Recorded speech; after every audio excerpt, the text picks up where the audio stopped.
संतोष आबा काकडे प्रस्तुत माझा गाव माझा देश या सदरात ताज्या घडामोडी जरूर ऐका. स्वयंभू यूट्यूब चॅनल ग्रुपमध्ये सहभागी होण्यासाठी खाली दिलेल्या क्रमांकावर संपर्क साधा. चॅनलला सबस्क्राईब करा, लाईक करा आणि शेअर करा.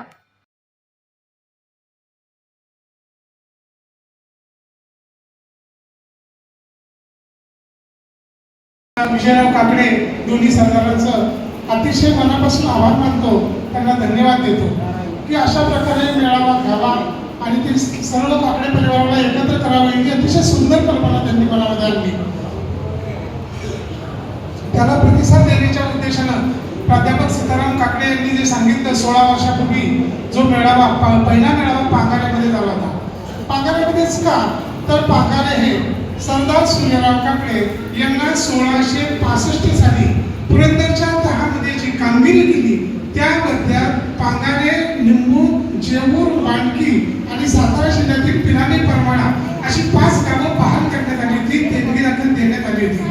त्यापैकी पांगारे गावामध्ये जे काकडे राहिले त्या काकड्यांच्या पैकी काही काकडे पांगले, ज्या गावाचं नाव पांगारे, मुळातच सर्व योद्धा वृत्ती असताना ही पांगारची काकडे कंपनी पांगली आणि त्या पांगलेल्या काकड्यांनी वेगवेगळ्या ठिकाणी जाऊन आपली वस्ती केली. काकड्यांच्या मध्ये काही काकडे देशमुख लावतात, काही काकडे पाटील असा शब्द लावतात. काकडे पाटील आणि काकडे देशमुख हे दोन्हीही एकच आहे, परंतु त्या काळामध्ये असणारी पाटीलकी आणि देशमुखी असे दोन वेगवेगळे, जसं त्यांच्या जरांगे पाटील साहेब म्हणतात की व्यवसायानुसार ती जात होत होती, तशी आपल्यामध्ये सुद्धा विभागणी एवढीच झाली की काही काकड्यांना पाटीलकी मिळाली, काही काकड्यांना देशमुखी मिळाली. पांगारचे काकडे हे देशमुख काकडे म्हणून समजले जातात. पांगाऱ्यामध्ये 2 भावके आहेत, थोरली भावकी, धाकटी भावकी, आणि थोरल्या भावकीचे 3 वाडे, धाकट्या भावकीचे 2 वाडे, अशी प्रत्येक गावामध्ये तसं असण्याची शक्यता मला वाटतं आहे. आणि त्याच्याबद्दल मगाशी आमच्या विजयरावांचं मी कौतुक करतो. खरं तर विजयराव, तुमच्याकडे तक्रार आहे की तुम्ही गावाशी फार कमी संपर्क करता. हनुमंत काकडे नावाच्या एका व्यक्तीने मला ॲड केलं तुमच्या ग्रुपला आणि त्यानंतर मी गावातल्या लोकांना ॲड करून घेतलं आणि मग गावामध्ये ही बात म्हणजे काल गावाला ते कळालं.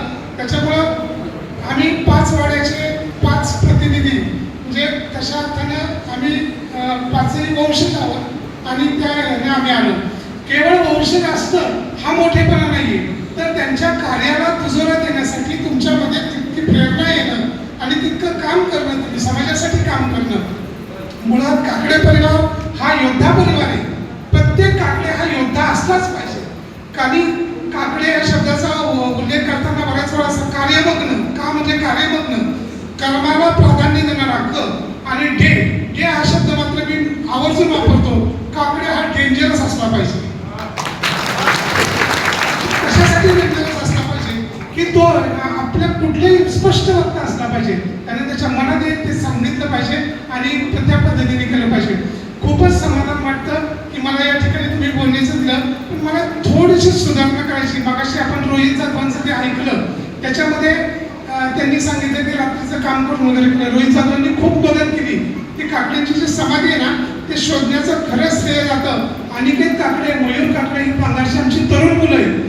ती मुलं मुंबईमध्ये IT मध्ये एक जण काम करतो, तर एक डॉक्टर आहे, मयूर काकडे डॉक्टर आहे. मला वाटते तुमचे ते पाहुणे आहेत, त्या पाहुण्यांचेच घरातले आहेत. आणि ह्या मुलांनी ती समाधी शोधून काढली. रोहित जाधवांनी त्यांना मदत केली आणि अक्षरशः मी ग्रुपवर ते प्रकाश काकडे आले त्यांच्या घरातले, त्यांनी आपल्या ग्रुपवर व्हिडिओ पाठवले. भर दिवसा कुठल्याही गोष्टीची काळजीच केली नाही. त्यांनी हातामध्ये कुदळ फावडं घेतलं आणि तिथं ती चर खोदले आणि त्याच्यामध्ये ती त्याच मुलांनी वाळू वाहून आणली, त्याच मुलांनी पाणी आणलं, त्याच मुलांनी ते रचून घेतलं आणि तो चौथरा रचलेला आहे. आज तुम्ही पाहता तो चौथरा त्या मुलांनी रचलेला आहे. त्यांनी काही फिकीर केली नाही. कारण म्हणलं तुम्हाला काय करायचे ते. आणि मग त्यानंतर सतीश भैया वगैरे आम्ही सगळेजण त्या ठिकाणी गेलो आणि आम्ही त्या समाधीचा जीर्णोद्धार केल्याचं जाहीर केलं, कार्यक्रम केला.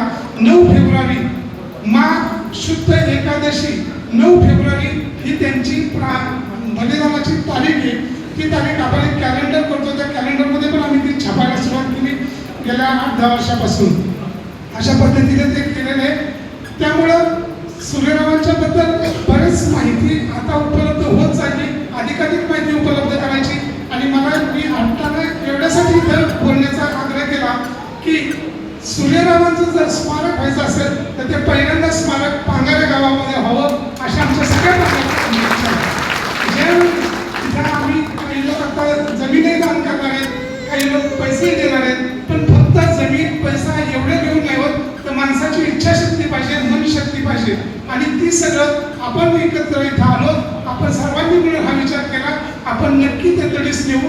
पांगारामध्ये ज्यावेळी त्याचा काही पाया खोदण्याचा असेल किंवा कोणतंही काम असेल त्यावेळी मी तुम्हाला सर्वांना निमंत्रण देईन, या ग्रुपच्या माध्यमातून तुमच्यापर्यंत पोहोचेल. तुम्ही सगळ्यांनी आवर्जून यावं एवढीच विनंती करण्यासाठी मी या ठिकाणी थांबलो. तुम्हाला ऐकून घेतलं त्याबद्दल तुम्हाला सर्वांना धन्यवाद देतो. जय हिंद, जय महाराष्ट्र, जय श्रीराम.